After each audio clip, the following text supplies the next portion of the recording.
Hello hunters, it's me, Peppo. Are you ready to dive into Monster Hunter Wilds? In this video, I'll guide you through the early stages of the game using the longsword, though most of the tips I share apply to all the weapons. My goal is to help you start your journey in the best way possible. This video is the first in a series where I'll walk you through your progression in Wilds. More parts will be uploaded in the coming days. Since the game has just been released, I've intentionally kept this part free of spoilers so you can just enjoy the surprises as they come.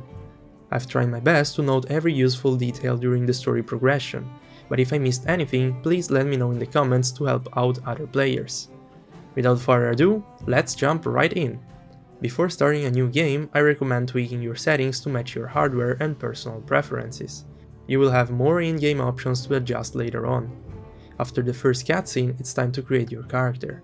Customize as you like, but before you move on, head to Character Creation Hunter, Starting Armor, Detailed Settings, and choose the following armor: chainmail for the helm, the chest and the arms, and leather for the coil and the legs. This setup grants you Geologist 3, which lets you gather one extra ore, bone and special item, and Botanist 2, giving you one extra herb and seed. These skills will significantly boost your gathering and farming abilities. Once you rescue Nona, take a moment to customize your game settings, controls and camera. In case you are curious, these are the settings I use.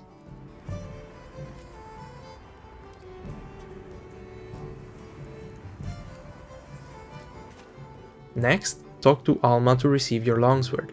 When prompt, select "Yes, I've already made up my mind" if you want to manually choose your weapon. You are then free to start gathering materials in the field. Here is a handy tip. Open your map anytime to check for items available in your area. For example, you can track down mining points. Your first monster is Chatacabra, a simple tutorial fight. You will not be able to defeat it immediately because its HP is locked until it goes to sleep, so just follow the on-screen instructions. Whenever you start a quest, and this becomes even more crucial later on, remember to pick up the supply items by pressing the left arrow while riding your sacred. There is always something that might come in handy. During the tutorial, be sure to grab 2 iron ores so you can upgrade the Hope Edge right away. There are plenty of mining points around to help you stock up. After chatting with your guildmates, talk to Gemma to upgrade your longsword. Don't forget to speak with the Palico at the support desk to claim any additional content available in your version. Once the assembly is done, you can head to your tent where you can adjust your item loadout and radial menu to suit your preferences. As you ride your sacred through the scripted story moments, make good use of your Hook's Linger to gather everything you can. After escorting Nona and Isai to the village and taking down the Balakchi, return to base camp. After talking to the provision stockpile guy, make sure to buy some small bar bombs. They are great for self-triggering and Yaspri Slash to quickly level up your gauge when a monster gives you an opening. Plus, you now have a capture net if you want to catch some endemic life. Now it's time to face Quematrice. Be sure to catch its tail, as you will need it later to upgrade its longsword. When it goes to sleep in its nest, gather some bones for upgrading the bone longsword. After defeating Quematrice, you will reach Hunter rank 2 and unlock your secondary weapon. I recommend choosing the LBG as your secondary weapon. You can fire demon ammo and then switch back to your longsword for an extra +10 raw attack. Alternatively, you could opt for another longsword. Once Quematrice is down, craft its longsword. If you are short on materials, you can always hunt another Quematrice later. The weapon will be very useful for fighting monsters weak to fire. Next, enter Kunafa village for the first time. Here, Isai will offer you a meal that activates various food skills, boosting your attack, defense and elemental resistance. These buffs last 60 minutes and won't wear off even if you faint during a quest. Plus, when you are in Kunafa village or base camp, the cooldown is paused. Once you return to base camp, start doing field surveys. If you haven't collected enough materials to craft the Quematrice longsword, now is a good time to do it. Also, while exploring, gather some earth crystals. They'll be needed later for your equipment. Occasionally, you might encounter Balahar in the desert. Even though it won't trigger a quest, hunting it down can still net you useful materials. Balahar's chest piece provides Quick Sheathe 1, and you only need a few materials to craft it. You don't even need to kill it, destroying its wounds and severing its tail is enough. After dealing with Balahar and getting its chest, head to the Scarlet Forest. Right after reaching base camp, craft the alloy armor. It's crucial to craft both the head and leg pieces since they grant Quick Sheathe level 1. For the legs, you will need 1 matchalite and 1 earth crystal. For the head, 1 matchalite and 1 iron ore. Combine this with Balahara's chest to reach Quick Sheathe 3. Quick Sheathe is one of the strongest skills for the longsword in low rank, so it's worth investing in. Later you can experiment with Quick Sheathe 2 and other powerful offensive skills. Meanwhile, you can also craft the Iron Katana first, requiring 1 matcha light and 2 earth crystals. If you have the materials, consider upgrading the Bone Shotel, which eventually unlocks stronger longswords like Uth Duna's. If you're struggling to find a fluid monster, carve Vespoids in the Scarlet Forest or check the rewards after defeating Lalabarina. Your next challenge is Lalabarina, a spider monster weak on the Stinger. Target it for extra damage, and when it climbs to the ceiling, be aggressive and keep hitting it until it falls. Also, don't forget to collect bones in its nest for the Bone Longsword.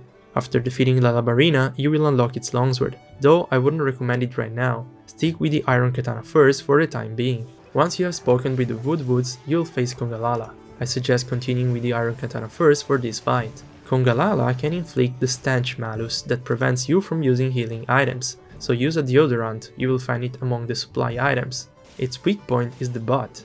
After it farts, hit it with a focus strike to stagger it and create an opening.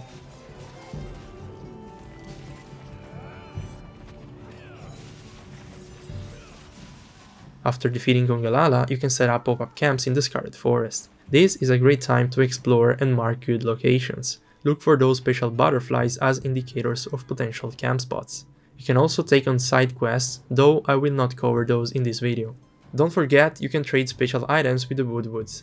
Special items are scattered in every locale, and trading them with locals is key because you can obtain unique items this way.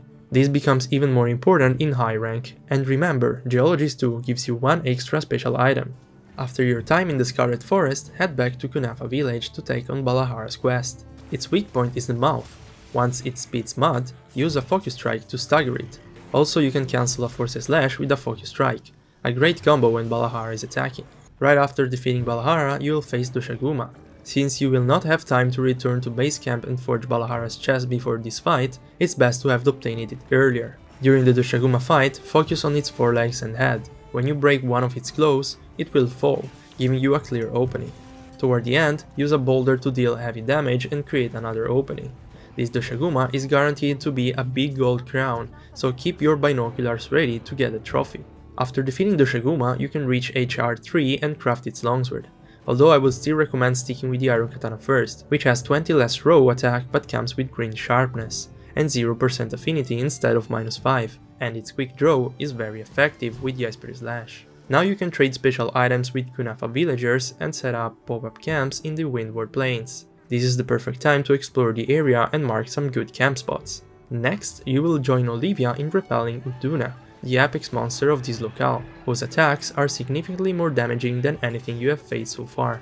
A good strategy is to target its hind legs to topple it, or its forelegs to deal high damage. After it performs a double jump attack, use a focus strike on its head to make it flinch and create an opening.